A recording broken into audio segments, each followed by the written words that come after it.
Coming up, around 100 natives took part in the White House Tribal Youth Summit last week. Gabriella Nakai tells us about her experience. Meet the new director of the Museum of Indian Arts and Culture in New Mexico. And what are fans saying about the NBA's Phoenix Sun jersey that honors Arizona tribes? Our team has the latest. I am Aaliyah Chavez. Join us for those interviews plus headlines from the ICT newscast.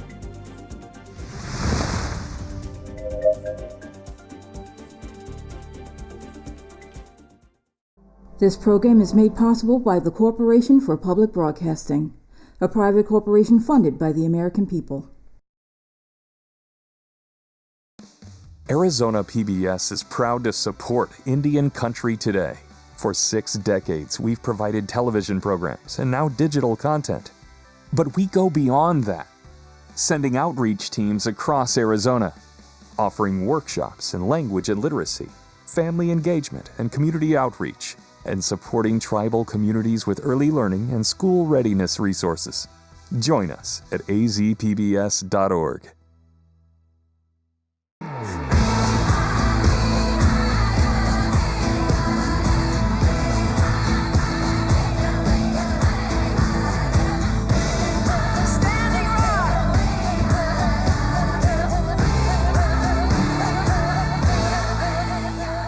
This is the ICT Newscast with Aaliyah Chavez. Amirawa Hopa, thank you for joining us. We begin in Colorado, where a state panel has officially recommended a name change for Mount Evans, a prominent peak near Denver. The new name recommendation is Mount Blue Sky and comes directly from the Cheyenne and Arapaho nations. It comes as part of a national effort to address a history of colonialism and oppression against Native people. The over 14,000-foot peak is currently named after John Evans, the state's second governor. He resigned from office in 1864 after the U.S. cavalry massacred more than 200 Cheyenne and Arapaho people, most of them women, children, and elders at Sand Creek. The proposed name change appears to be a good fit. It recognizes the Arapaho, who are known as the Blue Sky people, and the Cheyenne say they hold an annual renewal of life ceremony called Blue Sky. Up next, Colorado Governor Jared Polis will weigh in on the recommendation before a final decision by the U.S. Board on Geographic Names.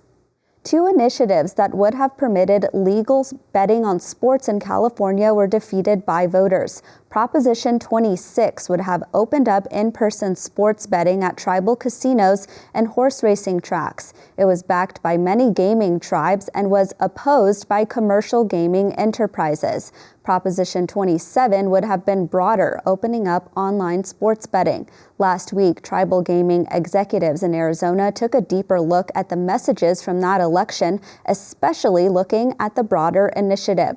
Thomas Rieg, chief executive of Caesars Entertainment, said his company did not support Proposition 27 because of the opposition from tribal partners. He said commercial gaming interests were rushing to change the laws before the next football season and ignored voices from tribal gaming.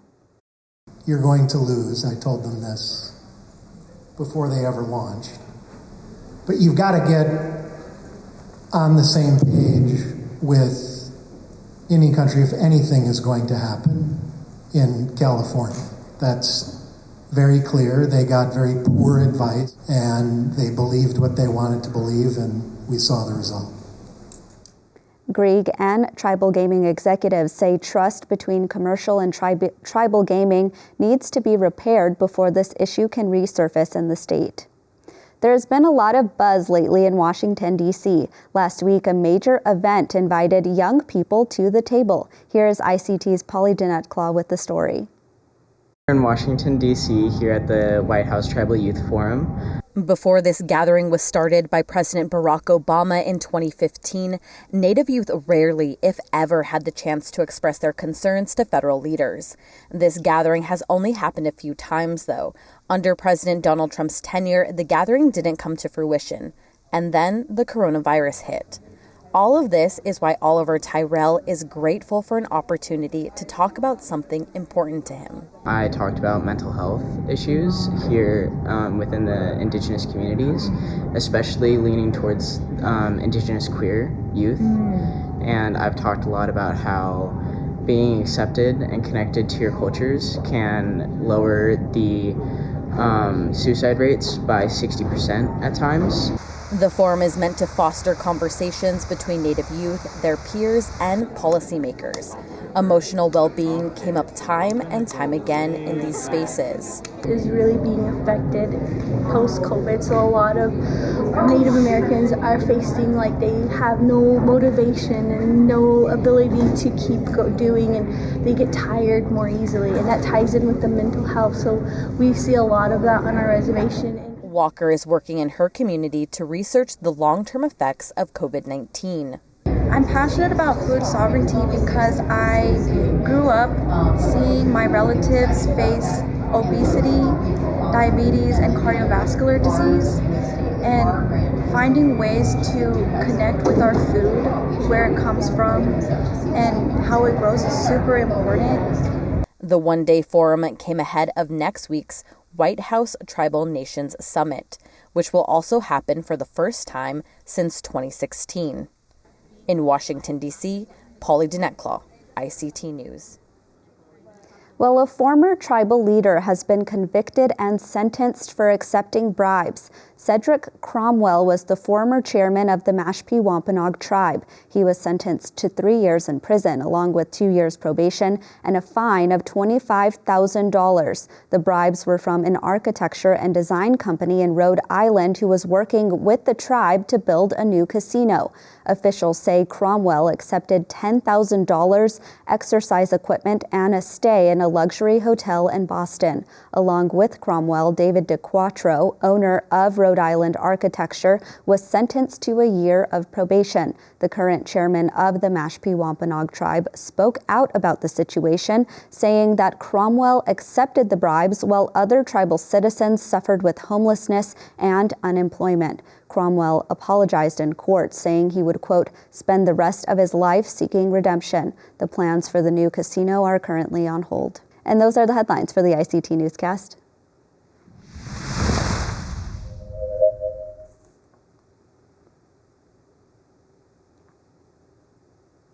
The debut of the NBA's Phoenix Suns City Edition uniform took place last week. The jersey honors the 22 tribes in Arizona. ICT's Patty Talahongva and Max Montour were at the NBA game that was televised on ESPN to get some fan reaction. I think it's beautiful. It represents the Southwest. Do you know anything else about the uniform and what it represents? Yeah, it's for the tribes. What do you think this means to the Native children? I think that it means they're included in the NBA and that they can probably make it to the NBA too if they want to. I like the idea of kind of connecting with the heritage, the local heritage. And before this jersey, did you know there were 22 tribes in Arizona? You know what? I did not know exactly how many tribes there were, so this is educating me. Fans say they liked the color and they liked learning about the 22 tribes in Arizona. Because it's representing culture and history, so I think that's pretty cool that they were able to do that. The first day I saw it, I bought it. Troy Lamavaya is Hopi, and he drove more than 4 hours just to be at the game when the players wore the jersey for the first time. So what does this jersey mean to you? It means everything. 22 feathers around everything on the shorts. I think it's great. It's awesome. I come from Singapore, and this is my first time to go to the Phoenix. In the team shop, fans saw a map of Arizona on the wall showing each tribe's location. Going into my 18th year with the Phoenix Suns, it is amazing to see the diversity and the inclusion that we're having with this jersey and what it means to this state and just many of the tribes that are here in Arizona. It's awesome. I love the design. My favorite thing is the Suns words down the side in the 22 different languages. At halftime, each tribal leader was recognized. From the Cocopa Indian tribe, Chairwoman Sherry Cordova. And afterwards, Suns president Jason Rowley surprised the leaders with a gift of $10,000 for each tribe's youth programs. It's really great that they're doing this, and we have some youth that are really going to benefit from this, and so we're really happy to hear that. We're just happy for this night that they're recognizing the tribe, so it's a really special night for all of us. On behalf of the Phoenix Suns and Suns fans around the world, we thank the 22 tribal nations of Arizona.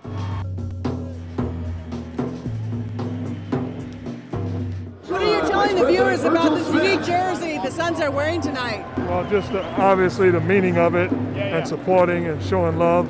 It's just a great cause and a great night for the Phoenix Suns and the tribe in general. While American viewers are learning about the new Suns jersey through the ESPN coverage, viewers in China are also learning about the 22 tribes in Arizona through ESPN China.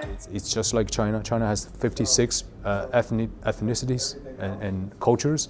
We're people of deep diversity, cultural diversity, and here in the states of United States, Arizona, most people in China probably do not understand or have a deep understanding what the state is like, especially culturally. Wang gave us an example of how they will describe the jersey. 在这款太阳队的球衣，这个两边有很多有22种。I was briefly translate what I said. I said there's a lot of there are a lot of thoughtfulness behind the designs of those 22 different languages. They're designed to present the same unified purpose, which is to the name of Phoenix Suns. Representation matters. It really does. After the game, both players and coach agreed. The jersey is all about representation. Devin, you debuted the uniform tonight, the city uniform that honors the Native Americans in Arizona. Can you talk about what it was like to play in those uniforms tonight? I mean, it was unbelievable. Not only playing it, but have the chance to meet with all of them down here at the court, and not only the jerseys, we have a whole entire court. So, getting the backstory, allows us to wear it with great pride and great honor. And I'm glad we got the win in the first time wearing them. What was it like to look in the stands and see the turquoise jerseys? It's fire. I love the color. Protection. Coach, can you talk about the uniform? The debut of the uniform? Sure. There's so much meaning behind it. We have an understanding that our fans and our fan base extends outside of these city lines. And for us to be able to recognize that and recognize the contributions of Native Americans in this city and throughout the state is a huge deal. And when I study the Trail of Tears and the Indian Wars, I'm blown away at the resiliency of your people. And it's great for us to be able to recognize the contributions of Native Americans in this state and throughout the country, but also I think we need to recognize the resiliency and the grace that you all have shown our nation, because there's a lot of wrongs that have been done to the Native American people in this country. And I don't see a lot of ill will or hate or bad motives. And I don't think that's said enough. And sometimes when you're an African American, we tend to only look at racism and inequality from my perspective as an African American. And I don't think we take enough time to look at it from the Native American perspective. So for us to be able to have the jerseys on tonight, I hope we do it more than tonight, but it says a lot about you all, your strength, your resiliency, and your ability to show a ton of grace to a nation that was really, really tough on you all. Well, for me, it was lit. I love these jerseys. They're awesome. When we opened them, it was tough. Like seeing the jerseys, like blue jerseys, like that's different. And then they showed us the court. Like I was like, man, that's really cool. I was excited too. I think it's kind of dope learning like the history of it. I think it'll bring the Suns lots of luck. 感谢大家的收看，下场见 which means thank you for watching us. We'll see you next game. In Phoenix, Patty Talahongva with Max Montour, ICT News.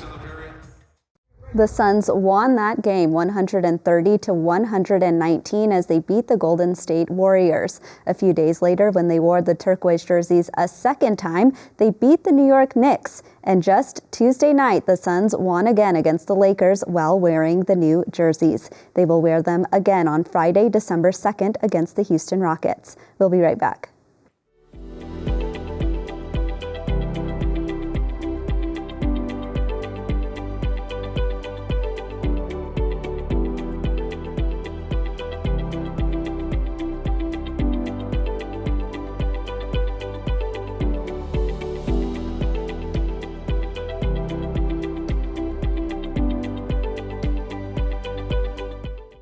Lots of Native youth were in Washington, D.C. last week to participate in the White House Tribal Youth Forum.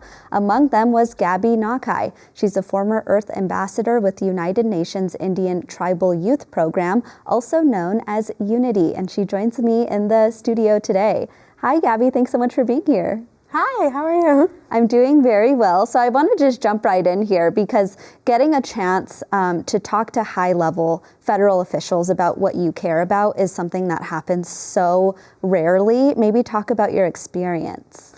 Well, I've done a lot of work in advocacy in the food sovereignty movement.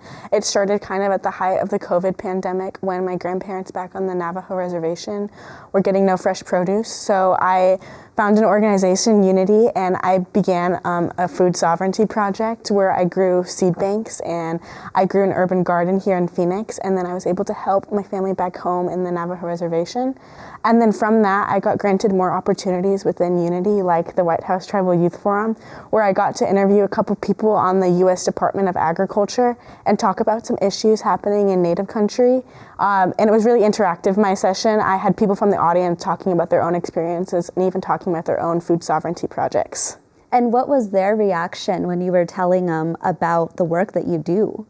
Well, I think I introduced myself and I told them what my project was. I'm also 16 years old, so I think it was really taken aback by someone so young doing it. But I think that's really what we need more of, is young people doing these projects and seeing other young people like me, I'm just 16, doing things in their communities. It like pushes you to go forward and do more advocacy.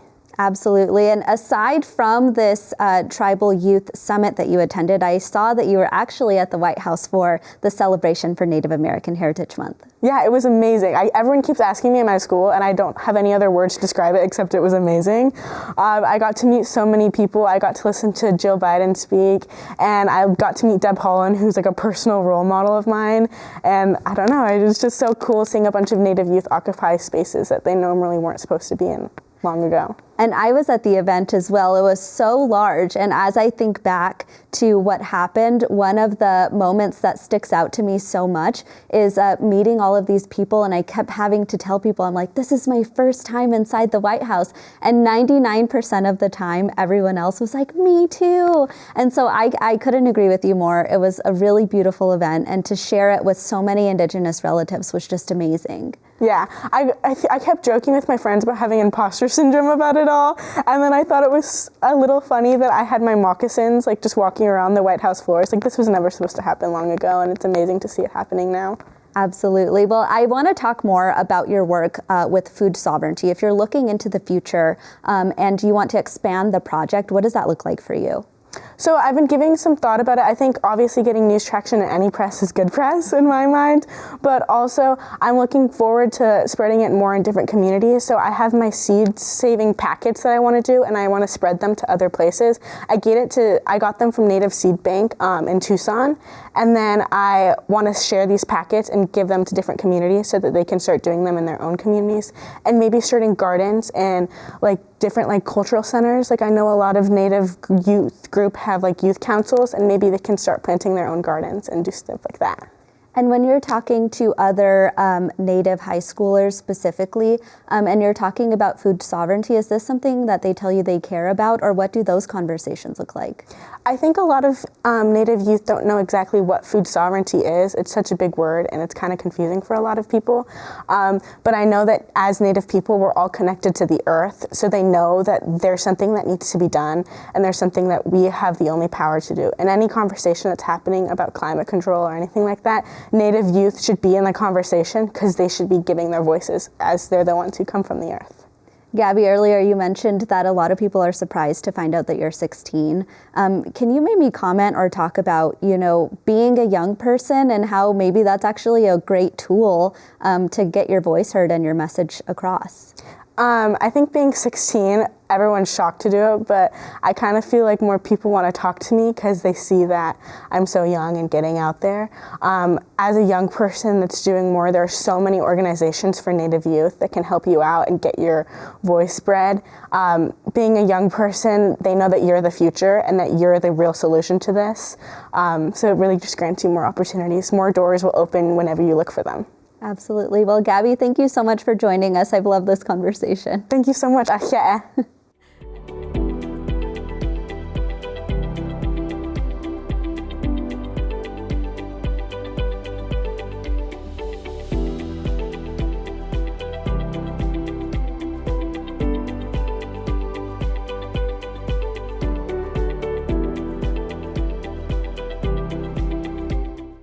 Pollyanna Nordstrand recently stepped into her new role as the executive director of the Museum of Indian Arts and Culture in Santa Fe, New Mexico. She will be responsible for leading the museum as it creates exhibits, educational programs, and cares for a vast collection of Native art and artifacts. Welcome, Pollyanna. Great to be here today. What made you want to take the helm at the Museum of Indian Arts and Culture? I've been a fan of the Museum of Indian Arts and Culture for a long time. They have a great track record of working with communities to do collaborative curatorial projects. And just being in Santa Fe and being part of the art world here is something that I've always wanted to do as well. I understand that the museum is actually operated by a state department. Maybe tell us about that relationship. So yes, we're part of the Department of Cultural Affairs, and they manage several museums and historic sites. So what I'm hoping we can do is collaborate across the department and be a part of the things that are going on downtown, also in Albuquerque. And last week we were out at Bosque Redondo, where they have new exhibitions about the Navajo internment that was happening there in the 1800s. So it's being part of a bigger system. We might think about something like the National Park System on a very small scale locally here for New Mexico. So many museums suffered from a lack of attendance during the height of COVID. What are you seeing right now? Well, I'm very new, so I'm still finding all this information out, but definitely the Museum of Indian Art and Culture has experienced a spike in attendance. So I think most museums have found is that everyone is really ready to get back into museums and experience art, participate in programming. And so we're also taking part in that spike, and we hope to be offering lots of programming throughout the year. We just reopened the permanent galleries for the exhibition Here, Now, and Always that was originally installed in 1997, and it's all fresh and beautiful, and so we'll be having lots of programming around those exhibits. Pollyanna, I'm wondering if you can tell us about some of the collections that you all have there. So we have a huge collection of Pueblo pottery and also an amazing textiles collection. Our collection spans archaeological, so we call that pre-contact, through historic and contemporary art. So we can offer visitors experiences with all kinds of art, understanding all time periods for the state, and all the numerous tribes. I was here as a researcher when I was in graduate school working on San Ildefonso artist Maria Martinez. And we have, I think, what is one of the most special things from the 20th century when she invented the black on black pottery. So that's currently on exhibit right now as well. I'm really curious, as you look forward, you just mentioned that you've been there for a few weeks now as the leader, but as you look forward and plan your goals and your visions, what does that look like for you? That is a great question, and I'm still trying to figure that out. So yeah, I've literally been here, I think 7 days now, and what I have found over the last year was a lot of museums are really thinking about.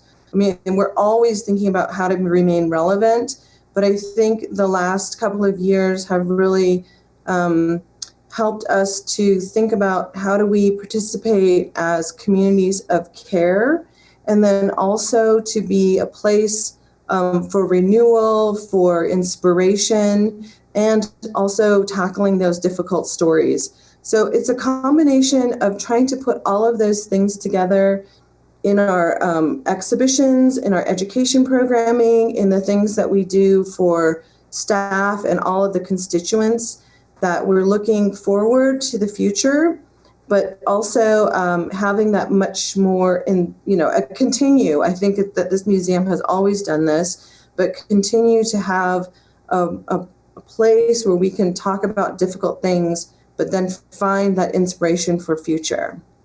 Well, Pollyanna Nordstrand, thank you so much. Thank you so much for having me. I really appreciate it. And that's a slice of our Indigenous world. For all the latest, visit ictnews.org. From all of us in the newsroom, stay safe, my relatives. Sometimes you got to take a stand just because you know you can. Oh, you got to run, you got to run.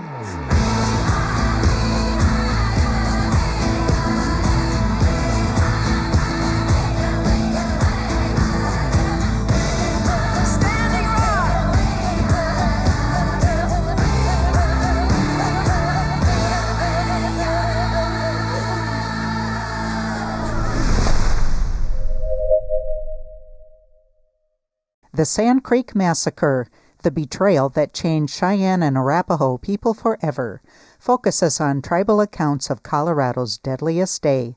Exhibition details at historycoloradocenter.org. This program is made possible by the Corporation for Public Broadcasting, a private corporation funded by the American people.